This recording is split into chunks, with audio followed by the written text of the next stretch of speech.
Sweden's refusal to go into coronavirus lockdown is leading the country towards catastrophe, scientists have warned. Daily life is carrying on as normal, despite the rest of Europe being in lockdown due to the coronavirus pandemic, with pubs, schools, restaurants and cinemas all still being open.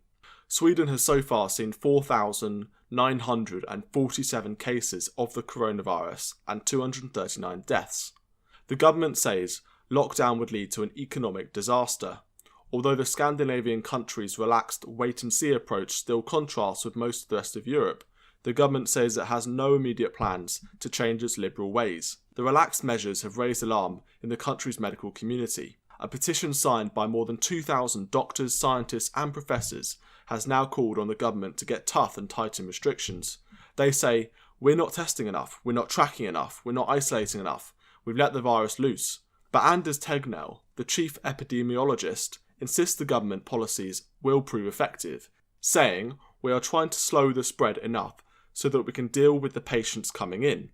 There is no evidence whatsoever that doing more at this stage will make any difference." The most common age for a Swede to move out of their parents' home is between 18 and 19, compared to the EU's average of 26. Some experts believe that these solo living patterns might help stem the spread of the deadly coronavirus. In the pandemic hotspots of Italy and Spain, it's far more common for large families to congregate under one roof. Prime Minister Stefan Löfven has tightened restrictions in recent days, limiting gatherings to 50 people, but insists there is still no need to follow the herd. Its closest neighbours, Denmark, Finland and Norway, have all introduced lockdown strategies, closing schools, workplaces and borders weeks ago.